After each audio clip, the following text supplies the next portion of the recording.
की वजह से वो वीडियो अचानक टर्मिनेट हो गई थी। तो यहाँ तक मैंने बताया था कि हमने बनाई है जो इक्वेशंस, ठीक है, equation 1, equation number 2, equation number 1 और इक्वेशन नंबर 2 बनाने के बाद कुछ और नहीं करना। यहाँ पर अब लगेंगी कंडीशन फॉर C1 C2, क्योंकि देखो यहाँ पर हमने यहाँ तक नहीं छोड़ना, एक्स पुट करके EI पुट करके यहाँ तक नहीं छोड़ना, हमें इसकी एग्जैक्ट वैल्यू निकालनी है डिफ्लेक्शन हुआ कितना है। ठीक है, तो डिफ्लेक्शन हुआ कितना है के लिए हम क्या करेंगे, कुछ बाउंड्री कंडीशंस लेंगे। अब बाउंड्री कंडीशन होती क्या है वो भी मैं समझा देता हूँ, और कैसे बनती हैं वो भी समझा देता हूँ। बाउंड्री कंडीशन हम उन कंडीशंस को कहते हैं कि जिनमें ऐसा हो कि बिल्कुल या तो स्टार्टिंग कंडीशन हो या मिडिल कंडीशन हो या एंड कंडीशन हो। ये बनती कैसे है वो भी बता देता हूँ। एक सीधा सा एक कॉन्सेप्ट है, कॉन्सेप्ट देखना जो इनिशियल भी है, हमें सर ने बताया था, लाइक मेरे पास पुराने नोट्स में मिल जाए, मैं बता भी देता हूँ। यहाँ पर सर ने लिखवाया था एक जगह कि लाइक ये हिंज सपोर्ट है तो वर्टिकल मींस के जो इसके सपोर्ट्स है ना, लाइक ये जो सपोर्ट है, कहाँ गई, कोई भी हिंज सपोर्ट है, बिलफर्ज ये है हिंज सपोर्ट है। अब इस सपोर्ट पर वर्टिकल भी जो फोर्स है वो ज़ीरो होगी, चाहे ऊपर हो चाहे नीचे हो, हॉरिजॉन्टल भी ज़ीरो होगी, और थीटा अलाउड होगा। मींस यहाँ से जो डिफ्लेक्शन होगी ना बीम की वो ऐसे बन सकती है, ठीक है, डिफ्लेक्शन बन सकती है, तो यहाँ क्या होगा, थीटा होगा। अब थीटा अलाउड है, बाकी सारी चीज़ें ज़ीरो हैं, तो फिक्स पर क्या होगा, फिक्स मींस जाहिर सी बात है ये, अब ये जो फिक्स है यहाँ पर देखो ना थीटा अलाउड नहीं होगा, क्योंकि यहाँ से थोड़ा सा आगे जाकर मींस बीम आगे जाकर फिर बेंड होगा, यहाँ पर कोई थीटा नहीं होगा फिक्स सपोर्ट पर, ठीक है। और यहाँ पर वर्टिकल भी ज़ीरो और हॉरिजॉन्टल भी सब कुछ ज़ीरो होगा। ऐसे सर ने उसका भी बताया था जो रोलर सपोर्ट का, कि वर्टिकल डिफ्लेक्शन लाइक ज़ीरो होगी, हॉरिजॉन्टल अलाउड होगी। मींस जो रोलर होती है ये, अब इसमें जो बीम होगा उसके अंदर हॉरिजॉन्टल फोर्सेस होंगी, वर्टिकल नहीं होंगी, वर्टिकल नहीं होंगी, हॉरिजॉन्टल होंगी, और इसमें थीटा भी अलाउड होगा, थीटा भी होगा, ठीक है। तो यहाँ पर इस कंडीशन में हमारे पास मेंशन नहीं है कि कौन सी फोर्सेस वो सपोर्ट्स हैं, तो हम अपनी तरफ से अज्यूम करेंगे कि इसमें थीटा अलाउड होगा, ठीक है, क्योंकि ये बेसिक कॉन्सेप्ट है। फिक्स्ड होता तो फिक्स मेंशन होता, फिक्स नहीं है तो हिंज या रोलर कोई भी हो सकता है इसमें से, ठीक है, जो कॉमनली होते हैं।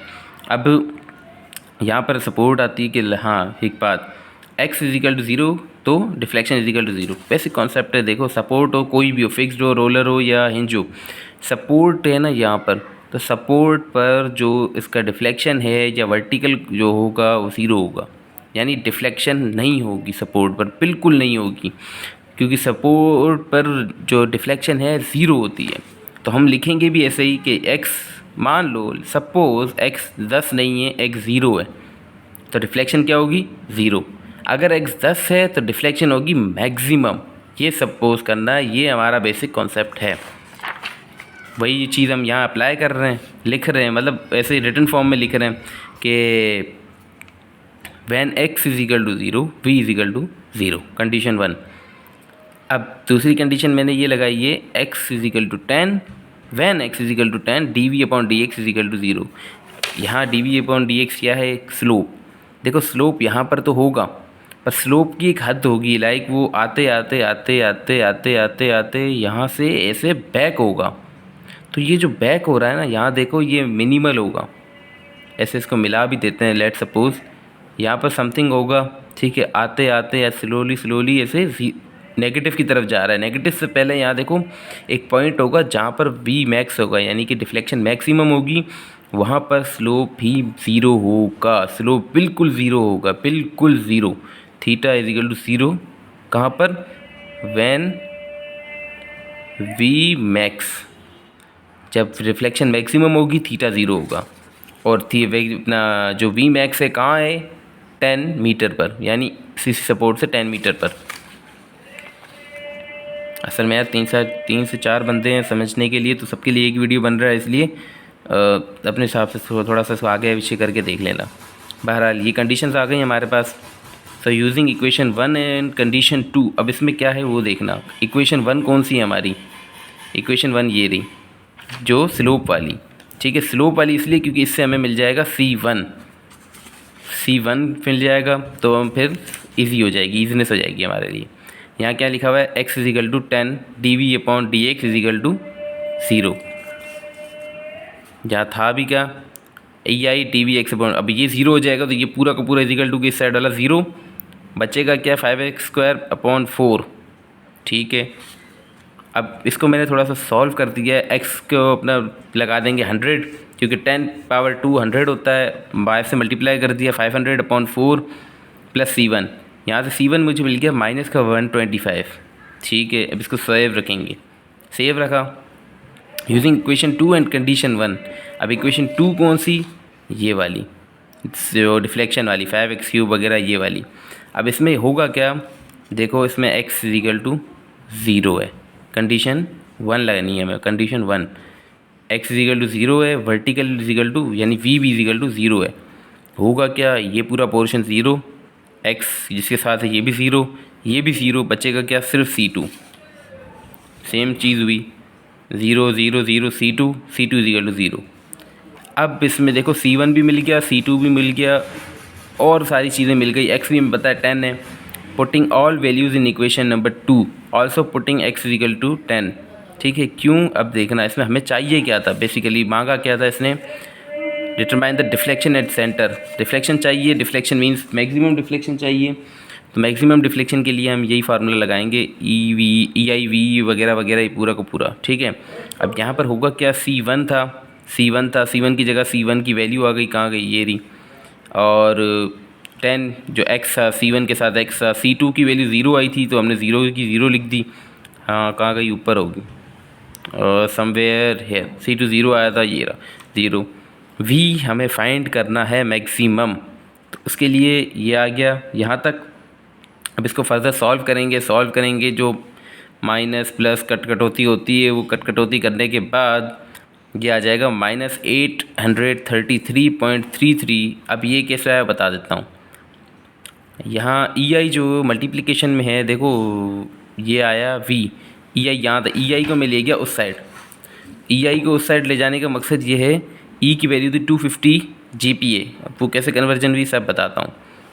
100 इंटू क्या कहते हैं 10⁵ मीटर पावर 4, ये सारी चीज़ें मैं तुम्हें बताता हूँ। ये 10⁹ है, सॉरी मैंने गलत लिख दिया था। अब इसमें होगा क्या, कैसे सॉल्व हो रहा सब बताता हूँ। 12 पावर कहाँ से आया, देखो यहाँ हमें यूनिट्स जो दिए हुए हैं ना, अब यूनिट कन्वर्जन मेन है, यूनिट कन्वर्जन इस पूरी प्रॉब्लम में मेन है।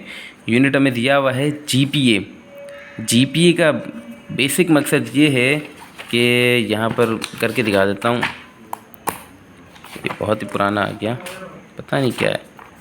बहरहाल GPa का मकसद होता है कि ऐसे नहीं, बिलफर्स दिया हुआ है 250 GPa, तो इसका होता है 250 इंटू 10⁻⁻⁴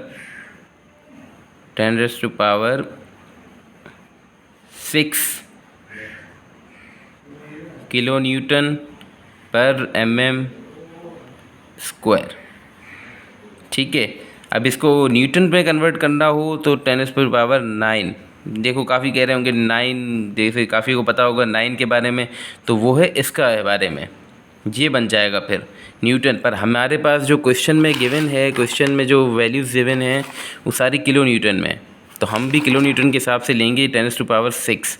अब यहाँ देखो हमने टोटल जो इसको सॉल्व किया मीटर के हिसाब से सॉल्व किया है, और यहाँ पर है मिलीमीटर, तो मिलीमीटर को मीटर में कन्वर्ट करेंगे। लाइक के कुछ नहीं करना, हमें इतना पता है 10⁻⁶।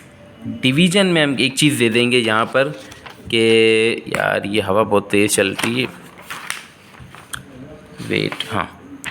अब यहाँ पर डिवीज़न में हम क्या दे देंगे कि मिलीमीटर से मीटर में कन्वर्ट करने में हमें देखो कहाँ गया, 1 metre is equal to 1000 millimetre. अब मिलीमीटर से मीटर में जब कन्वर्ट करेंगे ना, छोटे यूनिट से बड़े यूनिट में, तो इसके साथ मल्टीप्लाई करेंगे, इसके साथ किस चीज़ को मल्टीप्लाई करेंगे,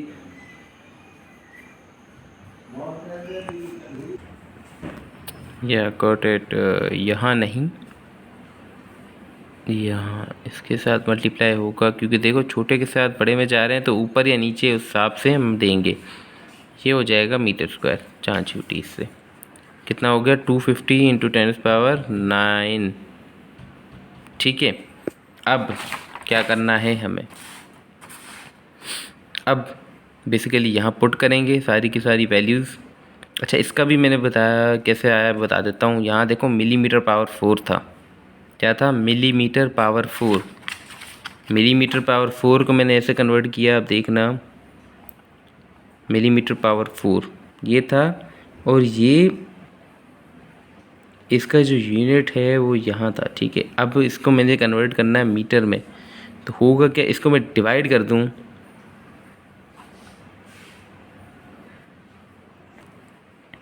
जैसे कि मैं बोलूँ 1 millimetre square, millimetre power 4 is the, क्या कहते हैं, अपना इनर्शिया है किसी बॉडी का। तो इसको जब मुझे कन्वर्ट करना होगा मीटर में, ऐसा नहीं है कि मैं यहाँ डायरेक्ट लिख दूँगा 1 इंटू अपना, क्या कहते हैं, लाइक 1000 इंटू 1000, मतलब 4 बार ही लिख दूँगा 1000 और 1000 वगैरह, ऐसे नहीं। ये जाएगा ऐसे 1 अपॉन, अब मिलीमीटर 4 बार ही है ना, 1 मिलीमीटर बराबर होता है, मैंने बताया जैसे, सॉरी 1 मीटर बराबर होता है 1000 मिलीमीटर के। तो हम लिखेंगे यहाँ पर 1000 multiplied by 1000 multiplied by 1000 multiplied by 1000।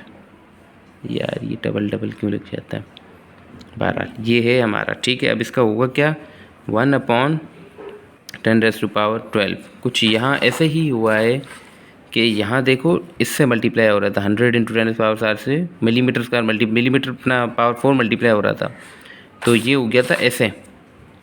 यहाँ मैं बता देता हूँ 100 इंटू 10⁻5, ठीक है, ये हो गया था कुछ ऐसे।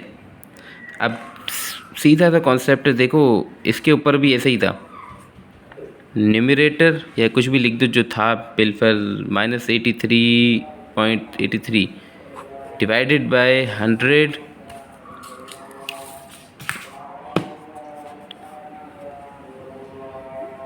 Into 10⁻5 divided by 10⁻12। अब देखो इसके डिवीजन में, तो ये देखो होगा क्या, ये डायरेक्टली यहाँ से ऐसे जाकर न्यूमरेटर से मल्टीप्लाई हो जाएगा, तो होगा वही सिंपल सीधा सा कॉन्सेप्ट है, ये ऊपर चला जाएगा।